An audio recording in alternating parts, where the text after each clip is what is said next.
Hi, this is Paul.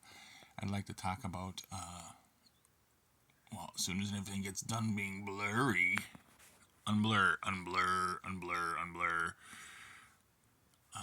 The first appearance of Ralph Snart in independent Now comics started in 1986, but this is a first appearance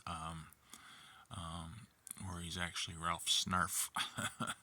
But you can see up there, it says scans from Ralph Snarf's first appearance, Tony Caputo's fanzine fan graphics before Tony started Now Comics in 1986. And you got Ralph Snarf, CPA. It was like any other day, one more rotten than usual. Beep beep, move it, jerk.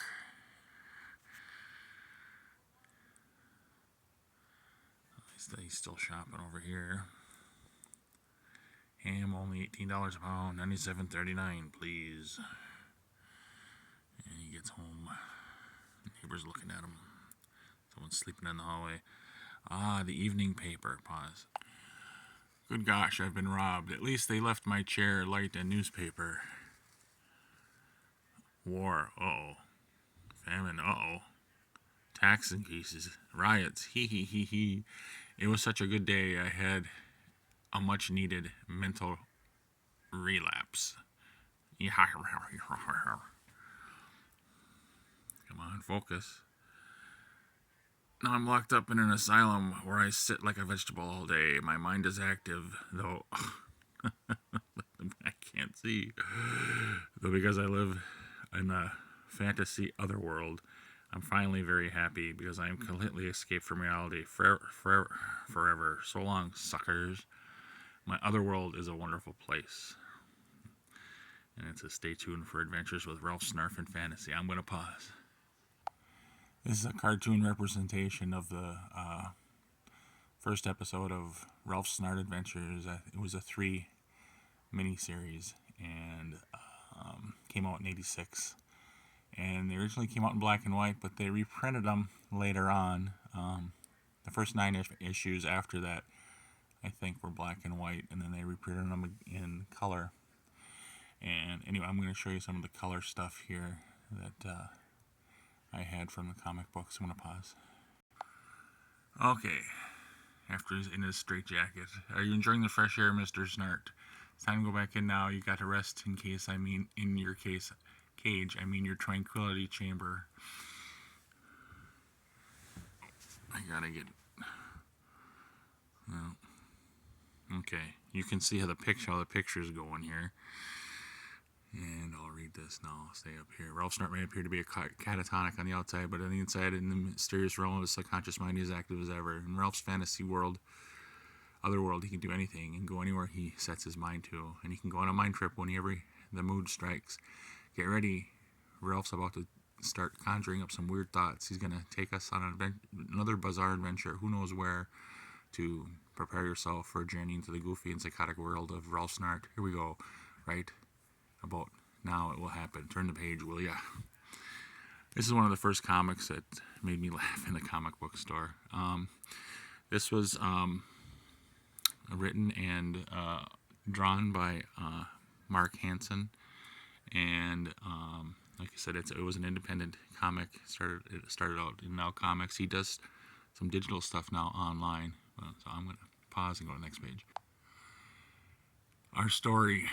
Ralph's subconscious alter ego has taken on a job as a space freighter hauler to deliver supplies to other planets. It's like being a truck driver, only instead of sitting behind the wheel of a big rig, Ralph slowly drifts through space, occasionally pushing a button or flipping a lever. You see him in yellow there. And what do we got here? Okay, the money is good, but the months in space all alone have turned more than one freighter hauler into a babbling, half-crazed idiot.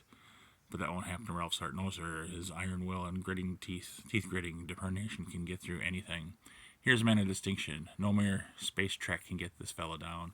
Years of training has produced a man with the powers to withstand anything that is thrown at him. Ralph Snart meets the challenge with head-on and sees it through. Okay? There's some of the bottom stuff. Holy bouncing baby butts on board. Yeah, board. All day long, all day night, all night long, all alone, nothing to do but drink beer. I'm either bored out of my skull or drunk out of my head. I know what I'll do. I'll dump the cargo I'm hauling on the first desolate planet I come to. Then I can head for home. This is going to be great. By the time anyone finds out about it, I'll be long gone. Apparently, Ralph's responsibility is not one of Ralph's stronger suits. He's just asking for trouble. Pause.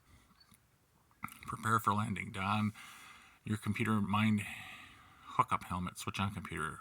Oh, click.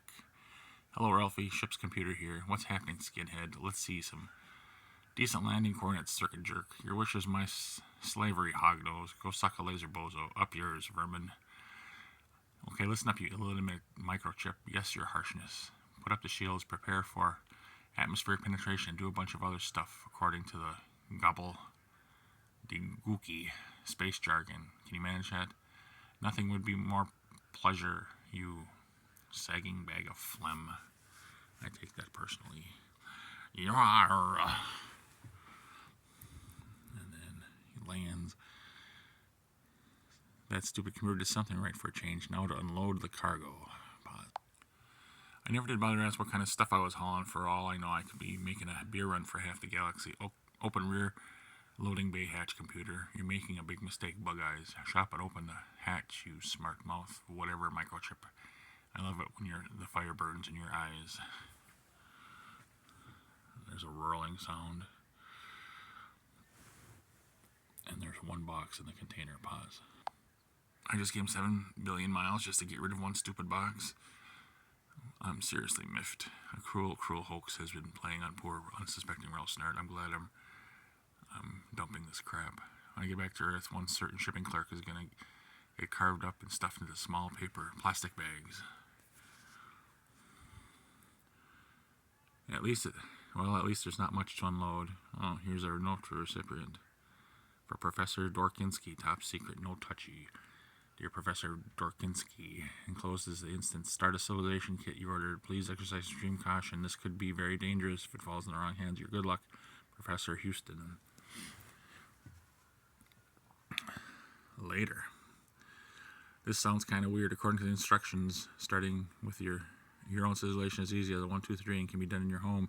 It says here I have 3 major items to consider while creating my own civilization. There's religion, type, political system, advancement of society, and technological sophistication. That's a bunch of crap. This sounds like yet another gimmick offered by some loud TV announcer. I can just imagine that. Pause. And that's still not all. Along with your gizmo knives, you also share the handy dandy civilization kit. It's yours for only $19.95. That's the price again. Yeah, $19.95. Yes, $19.95. But you must act while supplies last. Just call the toll-free number 1-800-555-1212, and there are operators standing by around the clock. Call now, 1-800-555-1212. I came all this way through space like a silly mailman. I expect this job to be fulfilled of spine-tingling adventure, but it's been one big hellish nightmare. I feel so used. Just add water and every necessary raw materials and life forms needed to create your own civilization will come to be. Well, I say, just add water, huh? Well, how about some warm beer and a swift kick? And the globe starts freaking out. And you see it growing in the background into some kind of monster. Uh-oh. Oh, perhaps I've been a wee bit rash. What erupts before Ralph's eyes is a creature equal to the incredible, uncontrollable, unpredictable rage of a frenzied teeming mass of life. It wants to kill Ralph Snart. Here's the top of it. And there's Ralph. Wanting to get out of there, Pop. Well, bosh. Now, wait 1 second here, bucko. It's a strict violation of my contract. Ralph is walking out of the cartoon. I'm going to kill you, Ralph Snart. I'm going to mess you up real bad. Look at this thing. It's 50 feet tall. Hide of chromoly steel. And I was desperate for my life. This is not what I call fair. This is a blatant infraction of my comic book character contract. If my interests are not protected, I can go elsewhere. Brr, wimp, puss. So unless my demands I quickly met, I will contact my lawyers and they will slap a nice healthy lawsuit in your face. You're dead meat, Buster. And until that time, I'm officially on strike. Unfair comic book artist. Okay, Ralph, you win. What are your demands? If I'm gonna fight, I want a decent chance of survival. You gotta furnish me with a weapon, an automatic with laser sighting, armor-piercing slugs, plus a head start. Okay. And where's my head start? I'm gonna wage a heap of destruction on your body. There. That's better.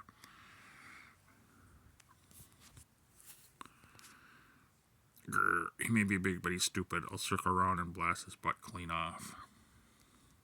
Freeze, fathead. And he shoots. Grr. It's shut down just like a machine. This deserves a closer look. Climbs around, sees a door, and boosts open a door. Anybody home? Mom, Dad, the beeves home. There's got to be a light switch someplace. Bash, bish, Zorg, smash, little man. Hours later, ooh, great goblins, go for guts, gobbling gizzards. What happened? You were clearly crushed upon the skull by my assistant Zorg. Do you want to inform this crushed skull as to what the hell is going on here? Pause. First, I'd like to thank you for giving us life. Zorg and I are all left of a civilization you carelessly created. Under the unlimited guidelines you had set, you created a culture of total chaos, of which we are the only survivors. I could have been ruler of a rich, powerful nation, but then you stuck your big nose in. Thanks to you, all my hopes were quickly dashed on the rocks. Within microseconds, millions died in a civil strife. I remained the conqueror. Only by the time the war ended, I realized I was the ruler of just one. I am Lord Pud, the mad ruler of your worst nightmares. I was born to usurp, to rule groveling parasites like yourself. My thirst for domination over others can never be quenched. And with your help, I'm going to take over the planet and rule it with a crushing iron fist. Fat chance, you slimy sack of whatever. I might have screwed up once, but not a second time. Nothing you can do will make me help you. Nothing. Zilch. Zorg. It's hard for me to read over here. I'll close up on Zorg. Of course, imitation is in your favor. Held under guard by Zorg, Lord Pud forces Ralph to remove a secret device from the mechanical monster. Do hurry, Mr. Snart. We have a spaceship to catch. Zorg guard. Zorg jerk. How do you expect to take control of a whole planet? Certainly not by charm. Oh, I have a bargaining trick up my sleeve. One that will guarantee that all the people of Earth will do as I tell them. Ha ha ha. Now what's that? And what's that? That antimatter warhead you have there. Careful, don't drop it. There's enough there to turn any planet into space dust. Golly, I could just kick myself for being so gosh darn evil. And what if I drop it? Now, Mr. Snart, you wouldn't want to do that. Would you destroy yourself over such a trivial matter? Wouldn't I? I'm supposed to let you jerk me around and just let you conquer and enslave the human race? Grow up, please, Mr. Smart. I may reek of ill repute and possess numerous character flaws, but this is still a comic book. I have ethical standards, moral values, and comic codes to uphold. My heroic conduct could influence all of mankind. What? You're crazy. Suicidal, too. No false moves or Looney Tune will blow you up. Fool. Holding villains at bay. Ralph races for his space freighter. You're the luckiest schnot. Just get me the hell out of here. I almost filled my pants. I was so scared. He took the antimatter warhead with him. This is all your fault, Zorg, you idiot. Zorg Crush Master. I've got to make one more delivery before we leave. Prepare the ship's discharge tube. Discharge ready. Discharge tube ready. Discharge complete. Thoop. Biff. Yowza. What the hell was that thing I just discharged? An antimatter warhead. Cool. Point blank explosion, huh? You get it, we were almost pulverized. Don't get your circuits in a huff. We made it, didn't we? You're a mental case, you stupid little rodent. We're living on the edge. Raw. I can't see what it says here. We're living on that raw, whatever, something, unbridled courage pitted against the dreaded forces of evil. I love it. And this is continued in the next issue. But again, I kind of pieced together the color cartoons that were originally in the book black and white, so that's why it's kind of jumpy a little bit here. But okay, I'm not going to go any further on this.